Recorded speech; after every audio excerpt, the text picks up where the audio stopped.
ハローマットです。ここはニューヨークのブライアントパークにできた新しいユニクロの店舗です。ユニクロはこの春マンハッタンに2店舗、それからブルックリンに1店舗、新しいお店をオープンしました。でその中でこのブライアントパークのお店の評判があまり良くないんですね。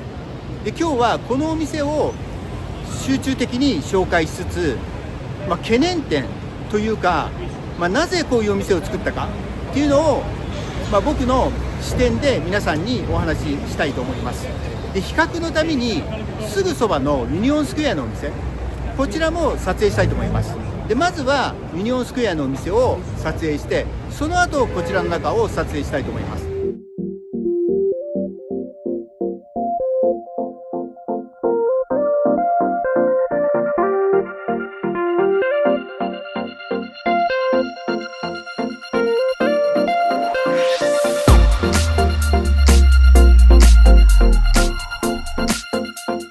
ここがユニクロの新しい店舗ユニオンスクエアのお店です。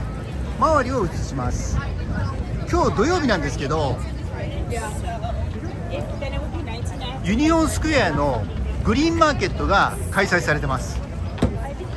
すごい人出なんですね。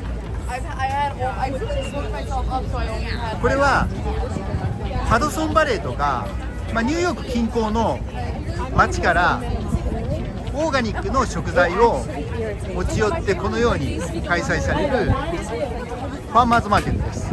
すぐ向かいがユニクロの新しい店舗です。なので立地最高です。よくこんなところに店舗物件あったなと思うぐらいのいい場所ですね。でこれから中を見てみたいと思います。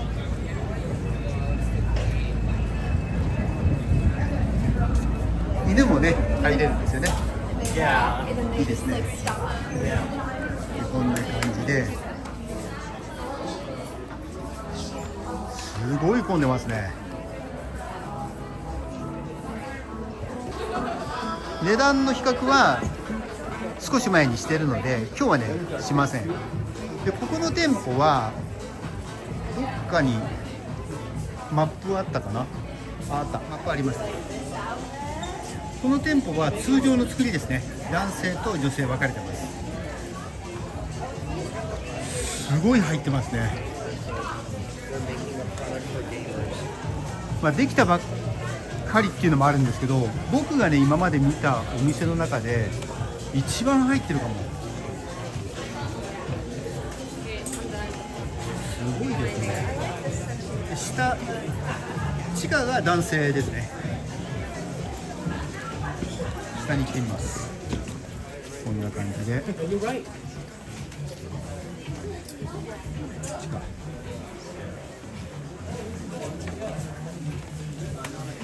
日はね値段の比較はしないので、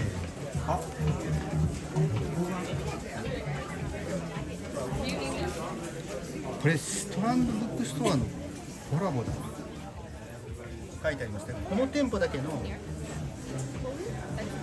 商品ですね。すごいですね。これ売れると思います。今ね上がってきました。すごい。こんな感じで凄さが分かっていただけたと思います。今コラボしてたストランドブックストアすぐそばなんで、そこだけね映してみたいと思います。ここがストランドです。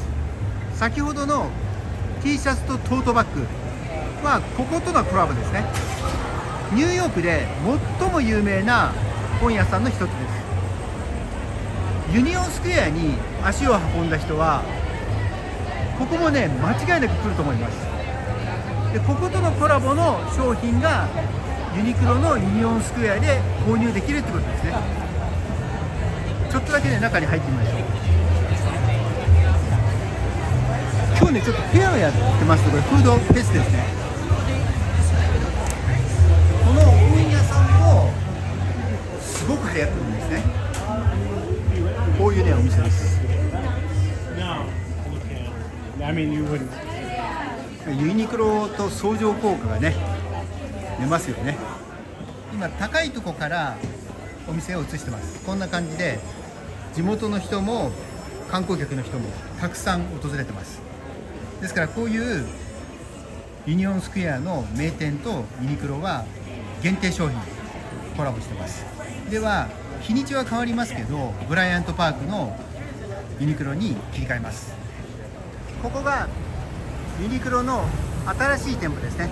でまずこの場所から、このね場所がフ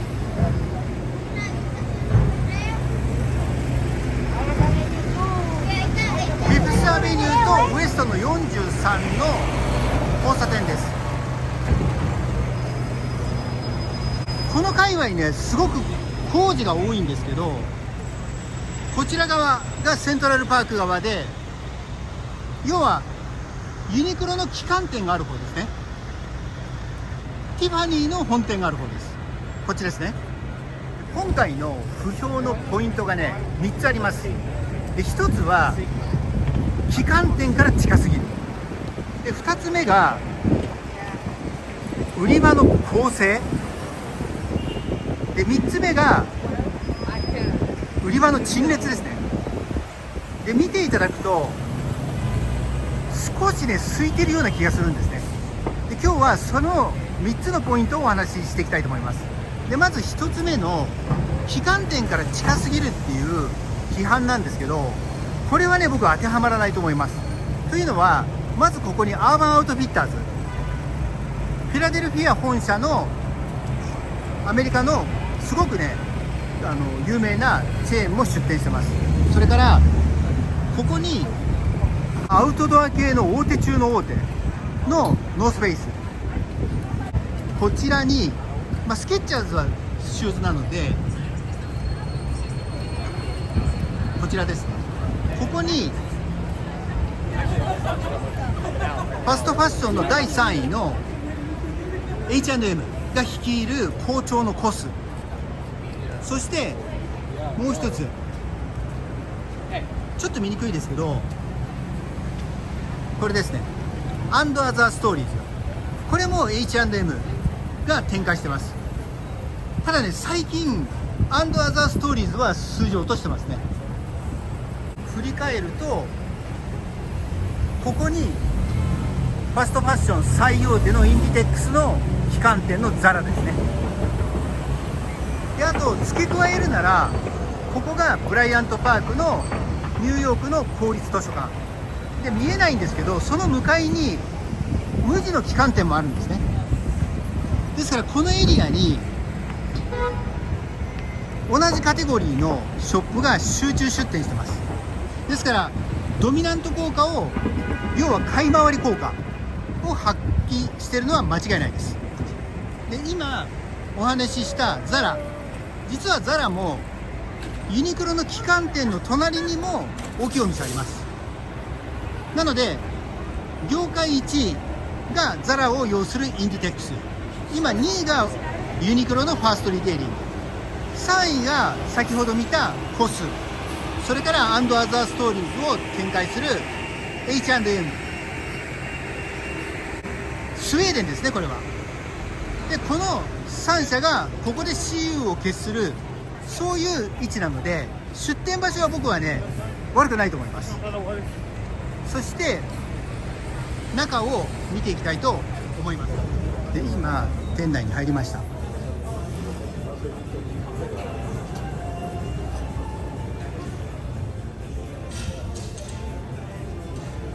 今回は昨年の後半に値段の比較をしているので、売り場の雰囲気をね見ていただきたいと思います。こういう感じで2フロアでどちらもメンズとレディースが混在して陳列されてます。で他のユニクロの店舗っていうのは1階のプレゼンテーションのエリアはメンズレディースが混在してますけど、他のエリアはメンズフロア、レディースフロア、ウィメンズフロアということで分かれてます。でも中に入るとお客さんすごいですね。こんな感じで、このメンズレディースが混在して陳列されているのが見にくいっていう人が多いんですね。で、実際にね、当てにならないんですけど、 Google の口コミもチェックすると同じような内容が見受けられました。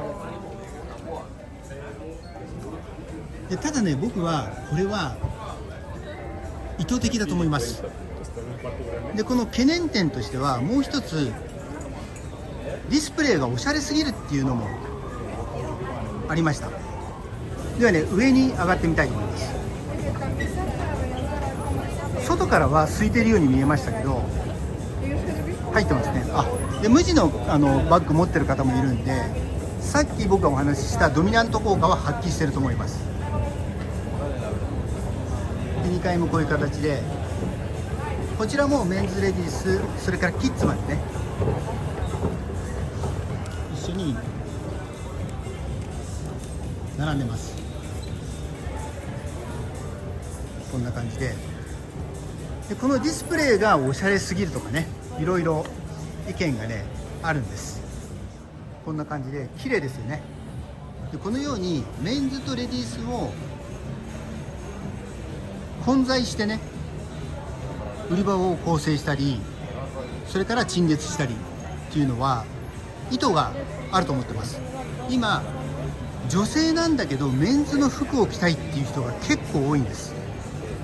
だからレディースの服を選んでいって、メンズの服を試着して、で、こっちの方がいいなということで購入される方っていると思います。